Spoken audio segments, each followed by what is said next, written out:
Statistic for economics chapter 1 introduction का तीसरा और आखिरी पार्ट है व्हाट इज़ स्टैटिस्टिक। इस स्टेज पर आप ये जानने के लिए ज़्यादा इंटरेस्टिंग होंगे कि ये स्टैटिस्टिक क्या है। स्टैटिस्टिक का जो सब्जेक्ट है इसमें हम क्या स्टडी करेंगे या ये सब्जेक्ट हमें क्या क्या सिखाता है। तो स्टैटिस्टिक्स में हम न्यूमेरिकल डेटा की कलेक्शन, एनालिसिस, इंटरप्रिटेशन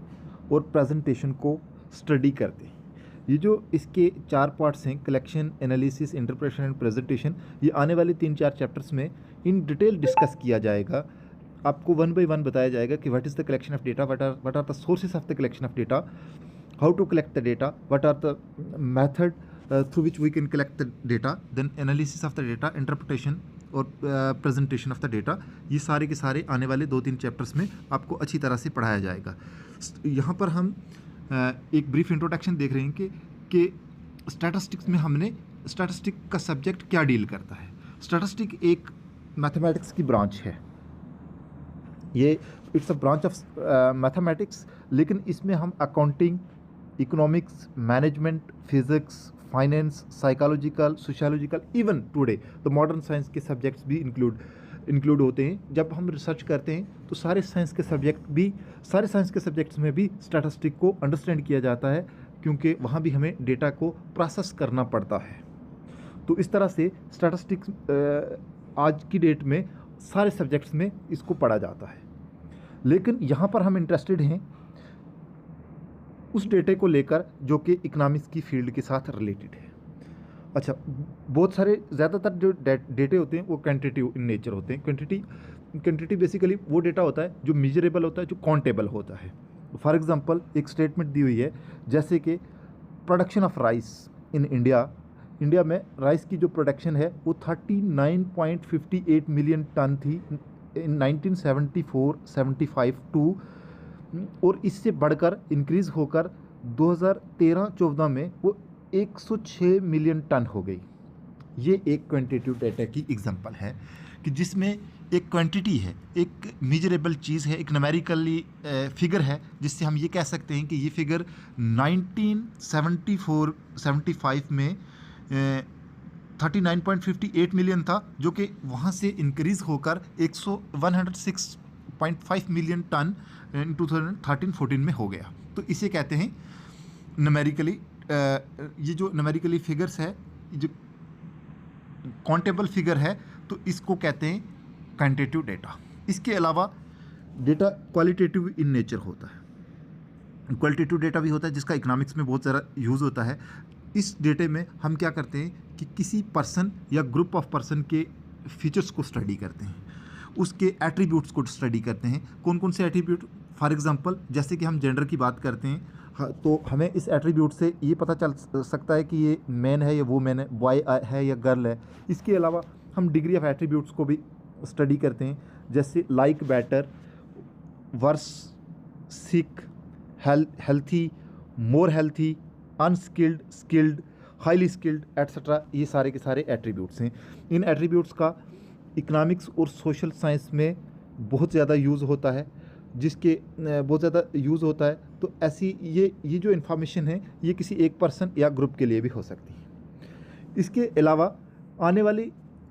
चैप्टर्स में हम ये डिस्कस करेंगे, आने वाले चैप्टर्स में हम ये डिस्कस करेंगे कि कलेक्शन ऑफ डेटा क्या होता है, डेटे को हम कैसे कलेक्ट कर सकते हैं, इसके सोर्सेज क्या हैं, एट्सेट्रा वगैरह वगैरह। उसके अगले वाले चैप्टर में हम प्रेजेंटेशन ऑफ द डेटा पढ़ेंगे इन टेबुलर, इन डायग्रामेटिकली, और फिर डिफरेंट ग्राफ्स के थ्रू। देन हम समराइजेशन ऑफ डेटे को पढ़ेंगे थ्रू वेरियस न्यूमेरिकल इंडिसेस, जैसे कि mean, variance, standard deviation, correlation etcetera. And then finally the data को एनालाइज्ड और इंटरप्रेट करने का हुनर भी हम सीखेंगे। अब कुछ एक्टिविटीज़ हैं, आपने कुछ एक्टिविटीज़ को सोचना है, कोई 2 एक्टिविटीज़ को सोचना है एग्जांपल के तौर पर, जो कि आपने बतानी, आपने दो कोई ऐसी एग्जांपल्स को सोचनी है जिनमें आप क्वांटिटी और क्वालिटेटिव डेटे को डिफ्रेंशिएट कर सको आपस में। कि व्हाट इज़ यानी कि कोई दो एग्जांपल ऐसी लेनी है जिसमें आप ये बता सको कि ये वाला डेटा जो है ये क्वांटिटेटिव इन नेचर है और ये क्वालिटेटिव इन नेचर है। इसके अलावा क्वालिटेटिव डेटा जो है आप ये जो नीचे दिए हुए वर्ड्स हैं इनमें आपने डिफ्रेंशिएट करना है कि कौन कौन सी चीज़ जो है वो क्वालिटेटिव डेटा है और कौन कौन सी क्वांटिटेटिव डेटा है। जैसे ब्यूटी है, इंटेलिजेंस है, इनकम अर्न है, मार्क्स इन सब्जेक्ट है, एबिलिटी टू सिंग है, लर्निंग स्किल एट्सेट्रा। तो आपने यहाँ पर बताना है कि इसमें से क्वालिटेटिव डेटा की कौन कौन सी एग्जांपल क्या काम करती है। इकोनॉमिक्स में स्टैटिस्टिक का क्या रोल है, स्टैटिस्टिक की मदद से हम कैसे इकोनॉमिक्स की पॉलिसीज़ को और इकोनॉमिक्स के अंदर वेरियस क्वांटिटी और क्वालिटेटिव डेटा को अंडरस्टैंड करते हैं। स्टैटिस्टिक जो है ये एक मोस्ट इम्पॉर्टेंट टूल है जिसके बिना जो इकोनॉमिस्ट किसी भी इकोनॉमिस्ट को किसी भी प्रॉब्लम को अंडरस्टैंड करने में हेल्प करता है। ये एक इम्पॉर्टेंट टूल है जिससे इकोनॉमिस्ट जो हैं वो किसी भी प्रॉब्लम को अंडरस्टैंड कर सकते हैं इसके वेरियस मेथड का यूज़ करके। अच्छा, इसके पीछे जब किसी भी प्रॉब्लम के काजेज़ के बारे में पता करना पड़ता है तो हम क्या करते हैं कि वेरियस क्वांटिटेटिव और क्वालिटेटिव डेटा का यूज़ करके इस इकोनॉमिक्स प्रॉब्लम का पता लगा सकते हैं। जब हमें एक बार किसी प्रॉब्लम का पता लग जाता है तो फिर उस प्रॉब्लम के लिए पॉलिसी बनाना हमारे लिए बहुत इजी रहता है। हम उसके लिए कोई भी पॉलिसी फ्रेम कर सकते हैं। यानी गवर्नमेंट को अगर किसी भी प्रॉब्लम के बारे में पता चल जाए कि जैसे कि हमारी हिंदुस्तान में गरीबी क्यों है या महंगाई क्यों हो रही है, तो अगर हमें ये पता चल जाए कि किसी particular commodity suppose for example food items की कीमतें क्यों तेज़ी से बढ़ रही हैं, तो गवर्नमेंट क्या करेगी ऐसे केस में जब उनको इस कारण पता चल जाए कि फॉर एग्जांपल अगर एक काज ये है कि सप्लाई की कमी है, तो गवर्नमेंट क्या करेगी कि सप्लाई को बढ़ाने के लिए पॉलिसी बनाएगी। ओके, स्टैटिस्टिक जो है वो सिर्फ इतना ही काम नहीं करती, स्टैटिस्टिक इससे बहुत ज़्यादा काम करती है। ये हमारी हेल्प करती है कि हम किसी भी प्रॉब्लम को, किसी भी चीज़ को बहुत ही डेफिनेट, एक्यूरेट और प्रिसाइज मैनर में स्टेट कर सकते हैं। जब हम कोई भी फैक्ट्स को एक्सप्रेस करते हैं स्टैटिस्टिकल टर्म में तो उसे वो एग्जैक्ट हो जाता है। यानी जब हम स्टैटिस्टिकल टर्म में किसी भी फैक्ट्स को प्रेजेंट करते हैं तो वो फैक्ट्स एग्जैक्ट होता है एज़ कम्पेयर टू जो दूसरे लेमन लैंग्वेज है उसमें हम क्या करते हैं कि वो एक वागो स्टेटमेंट होती है, वो एक आइडिया होता है, एक गैस होता है। उसके मुकाबले में जो स्टैटिस्टिकल टर्म में हम जिस भी चीज़ को प्रेजेंट करते हैं वो एकदम एक्यूरेट होती है। आगे एक एग्जांपल दी हुई है, इस एग्जांपल की मदद से आपको समझ आ जाएगा कि बेसिकली यहाँ पर जो राइटर है वो क्या कहना चाहता है। एग्जांपल ये है कि अगर फॉर एग्जांपल हम ये एक स्टेटमेंट दे रहे हैं कि रिसेंट जो अर्थक्वेक हुआ कश्मीर में उसमें 310 पीपल हैव डाइड, 310 लोगों की डेथ हो गई रिसेंट जो अर्थक्वेक हुआ कश्मीर के अंदर। एज़ कम्पेयर टू अगर कोई दूसरी स्टेटमेंट है जो ये कहती है कि 100 of people died in the recent earthquake that has happened in the valley of Kashmir, तो ये जो 100 ऑफ पीपल है ये एक वागो स्टेटमेंट है जो एक गैस के तौर पर दी गई है। इससे ये वाली फिगर है जो स्टैटिस्टिकल फिगर है 310 ये एक्यूरेट है। ओके, तो इस तरह से स्टैटिस्टिकल टर्म जो है वो एग्जैक्ट फिगर्स को, एग्जैक्ट चीज़ों को प्रेजेंट करती है, सिचुएशन को एग्जैक्टली प्रेजेंट करती है। इसके अलावा स्टैटिस्टिक जो है एक बहुत बड़े लार्ज डेटे को कंडेंस करने की अहमियत रखती है। यानी बहुत जो मास डेटा है, बहुत सारी न्यूमेरिकल जो फिगर्स हैं उनको कंडेंस करके या किसी एक फिगर में अगर मैं कहूँ कि प्रेजेंट करती है बहुत सारे स्टैटिस्टिकल टूल का उपयोग करके या यूज़ करके, जैसे कि मीन है, वेरिएंस है एट्सेट्रा।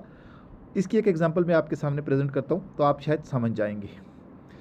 अगर मैं ये कहूँ कि जम्मू कश्मीर के लोगों की इनकम, या हमारे पास अगर जम्मू कश्मीर के लोगों की इनकम का रिकॉर्ड अवेलेबल हो, फॉर एग्जांपल किसी एक रजिस्टर में उनका हर किसी व्यक्ति का इनकम लिखा हो, हर किसी पर्सन का इनकम लिखी हो जम्मू कश्मीर के पूरे लोगों की, तो जम्मू कश्मीर में कमोबेश 1.5 करोड़ आबादी है फॉर एग्जांपल। तो 1.5 करोड़ आबादी, 1.5 करोड़ पॉपुलेशन की अगर इनकम लिखी भी हो तो उसको हम अंडरस्टैंड नहीं कर पाएंगे एज़ कम्पेयर टू अगर वही जो इनकम है उसी इनकम को हम एक छोटा सा स्टैटिस्टिकल टूल यानी मीन का अप्लाई करते हैं, मीन का यूज़ करके, तो उसी इनकम को कि एवरेज इनकम हम निकालते हैं जिसे मीन इनकम कहते हैं, तो हम क्लियरली ये बता सकते हैं कि यहाँ के लोगों की एवरेज इनकम क्या है, वो एक फिगर होगी। जैसे फॉर एग्जांपल 50,550 रुपया। तो ये जो फिगर है एक एग्जैक्ट फिगर, तो इससे हम उस पूरे डेटे को रिप्रेजेंट कर सकते हैं। स्टैटिस्टिक का यूज़ करके हम बहुत सारी रिलेशनशिप को फाइंड कर सकते हैं इकोनॉमिक फैक्टर्स के बीच में, इकोनॉमिक्स वेरिएबल के बीच में क्या क्या रिलेशनशिप है। फॉर एग्जांपल अगर कोई इकोनॉमिस्ट इंटरेस्टेड है, वो ये जानना चाहता है, ये फाइंड करना चाहता है कि किसी भी कमोडिटी की डिमांड के साथ क्या होगा जब उसकी प्राइस इंक्रीज़ होगी और या डिक्रीज़ होगी, तो डिमांड के साथ क्या होगा, डिमांड इंक्रीज़ होगी या डिक्रीज़ होगी। इसी तरह से सप्लाई ऑफ कमोडिटी जो है वो प्राइस के साथ कितनी अफेक्ट होगी, और या फिर जब कंजप्शन एक्सपेंडिचर इंक्रीज़ होगा, जब कंजप्शन एक्सपेंडिचर इंक्रीज़ होगा तो जब इनकम इंक्रीज़ होगी तो कंजप्शन एक्सपेंडिचर से का क्या होगा, कंजप्शन एक्सपेंडिचर इंक्रीज़ होगा या डिक्रीज़ होगा। तो इसी तरह से जब गवर्नमेंट एक्सपेंडिचर इंक्रीज़ होगा तो जनरल प्राइस लेवल का क्या होगा, वो इंक्रीज़ होगा या डिक्रीज़ होगा। तो इस तरह के सारे क्वेश्चन का जवाब या इस तरह के सारे क्वेश्चन का आंसर या इन रिलेशनशिप जो इनके बीच में वेरियस इकोनॉमिक फैक्टर्स के बीच में जो रिलेशनशिप हैं जो हमने ऊपर प्रेजेंट की हैं, तो इनको समझने के लिए, इनको अंडरस्टैंड करने के लिए, इन सारी रिलेशनशिप्स को जानने के लिए हमें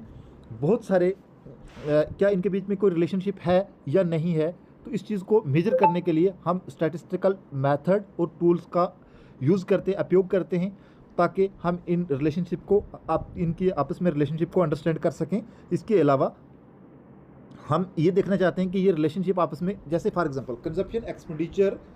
के साथ क्या होगा जब इनकम बढ़ेगी, तो क्या कंजप्शन एक्सपेंडिचर बढ़ेगा, अगर बढ़ेगा तो इनकी आपस में क्या रिलेशनशिप है, एटसेट्रा। ये सारी चीज़ें हम क्या अंडरस्टैंड कर सकते हैं बहुत सारे स्टैटिस्टिकल टूल की मदद के साथ। एक और एग्जांपल है, इसके अलावा एक और एग्जांपल है, अनदर इंस्टेंस है कि इकोनॉमिक्स, अगर कोई इकोनॉमिस्ट प्रिडिक्ट करने में इंटरेस्ट रखता हो तो वो भी स्टैटिस्टिकल टूल की हेल्प के साथ प्रिडिक्ट भी कर सकता है कि फॉर एग्जांपल जब वो ये जानना चाहे, उसकी ये इंटरेस्ट हो कि आज अगर हम इन्वेस्टमेंट करेंगे तो नेशनल इनकम फ्यूचर में बढ़ेगी या घटेगी या उसके साथ क्या होगा, तो ऐसी चीज़ों को भी हम स्टैटिस्टिकल टूल की मदद से हम अंडरस्टैंड कर सकते हैं। इसके अलावा जब कोई भी प्लान फार्मुलेट कर या पॉलिसी फार्मुलेशन होती है फ्यूचर के लिए, तो उसमें भी हम क्या करते हैं कि जब हम बहुत सारे डेटा को प्रिडिक्ट करते हैं, फॉर एग्जांपल अगर कोई प्लानर्स ये देखना चाहे कि आज के फॉर एग्जांपल अगर 2017 में वो कोई पॉलिसी बना रहे हैं, तो वो इस चीज़ को माइंड में रख के चलते हैं कि इन 2020 में कितनी प्रोडक्शन होगी और कितना कंजप्शन होगा, ये चीज़ें वो माइंड में लेके चलते हैं, यानी वो इस चीज़ का आइडिया लगा के चलते हैं। अगर कोई शख्स इसका गैस करता है तो वो गलत स्टेटमेंट होगी कि कंजप्शन इतना होगा, अगर कंजप्शन इन 2020 में कंजप्शन इतना होगा या प्रोडक्शन इतना होगा, तो ये एक गैस है। इसके मुकाबले में अगर हम स्टैटिस्टिकल टूल का यूज़ करते हैं, इनको अप्लाई करते हैं, तो हम क्लियरली इस चीज़ का आइडिया लगा सकते हैं, यानी जो एक्चुअल फिगर होगी, अगर इकॉनमी नॉर्मली ऑपरेट करेगी तो जो एक्चुअल फिगर होगी उसके बिल्कुल पास तक हम प्रेडिक्ट कर सकते हैं कि 2020 में कितना कंजप्शन होगा और कितना प्रोडक्शन होगा। ये सारी चीज़ें भी हम स्टैटिस्टिकल मेथड की हेल्प के साथ एक अप्रोप्रिएट प्रेडिक्शन कर सकते हैं, और उस प्रेडिक्शन के बेस पर हम बहुत सारी पॉलिसी बना सकते हैं जिनसे कि हम इकोनॉमिक प्रॉब्लम का सलूशन निकाल सकें। तो फाइनली कंक्लूजन है, तो आज की डेट में अगर हम देखें तो स्टैटिस्टिक का यूज़ बहुत ही तेज़ी के साथ हो रहा है। स्टैटिस्टिक का यूज़ तेज़ी से हो रहा है बहुत सारी सीरियस प्रॉब्लम को अंडरस्टैंड करने के लिए, जैसे कि राइजिंग प्राइस हो गए, ग्रोइंग पॉपुलेशन है, अनएम्प्लॉयमेंट है, पॉवर्टी है, ताकि इन प्रॉब्लम्स को सॉल्व करने के लिए सही मेजर बनाए जा सकें। इसके अलावा स्टैटिस्टिक जो है वो हमारी हेल्प करती है कि जो पॉलिसी हमने बनाई हैं क्या वो पॉलिसी सही से काम कर रही हैं कि नहीं कर रही। जैसे कि एक एग्जांपल दी हुई है यहाँ पर कि हम फैमिली प्लानिंग को ग्रोइंग पॉपुलेशन को चेक करने के लिए जो हमारी फैमिली प्लानिंग की जो हमारी पॉलिसी थी पॉलिसी ऑफ फैमिली प्लानिंग, क्या वो ग्रोइंग पॉपुलेशन को कंट्रोल भी कर रही है या कि नहीं कर रही। तो ये चीज़ जब हमने चेक करनी हो तब भी हम स्टैटिस्टिकल मेथड का यूज़ करके इसको कर सकते हैं। इसके अलावा स्टैटिस्टिक जो है वो फ्यूचर्स के डिसीजन को लेने के लिए एक इम्पॉर्टेंट रोल प्ले करते हैं। फॉर एग्जांपल, जब हमने ये डिसाइड करना हो कि जैसे कि इंटरनेशनली ऑयल प्राइसेस इंक्रीज़ हो रही हैं, तो जब किसी इंडिया ने फॉर एग्जांपल ये डिसाइड करना है कि 2025, ये जो एक्चुअली ये बुक पहले पब्लिश हुई होगी, यहाँ 2025 लिखा हुआ, तो यहाँ ऑलरेडी आज 2025 है, तो इसको हम एक्सटेंड कर सकते हैं कि 2030 में जो ऑयल की डिमांड कितनी होगी। तो इस चीज़ को इसका डिसीजन लेने के लिए हम ये अंदाज़ा लगाएंगे कि तब हमारी डोमेस्टिक ऑयल की प्रोडक्शन कितनी होगी और हमारी डिमांड कितनी होगी। अगर हमें ये चीज़ें स्टैटिस्टिक की मदद से हम प्रिडिक्ट कर लेंगे कि हमारी डोमेस्टिक डिमांड कितनी होगी और हमारी डोमेस्टिक प्रोडक्शन कितनी होगी और डिमांड कितनी होगी ऑयल की, तो इसके बेस पर हम ये एक पॉलिसी बनाएंगे कि 2030 में हमने ऑयल को कितना इंपोर्ट करना है। तो ये सारी की सारी जो इंपॉर्टेंट इन्फॉर्मेशन है, ये भी स्टैटिस्टिक की मदद से हम सॉल्व कर सकते हैं कि हमने जैसे फॉर एग्जांपल हम ये डिसीजन बनाएंगे कि हमने ऑयल को कितना इंपोर्ट करना है, तो इसको ये चीज़ें हम स्टैटिस्टिक की जो प्रिडिक्ट करेंगे, हम स्टैटिस्टिकल टूल का उपयोग करके, ये यूज़ करके, स्टैटिस्टिकल टूल का यूज़ करके जो भी हम एक प्रिडिक्शन बनाएंगे, तो इस तरह से ये हमारी हेल्प करेगा कि हमने 2030 में ऑयल प्रोडक्ट को कितना इंपोर्ट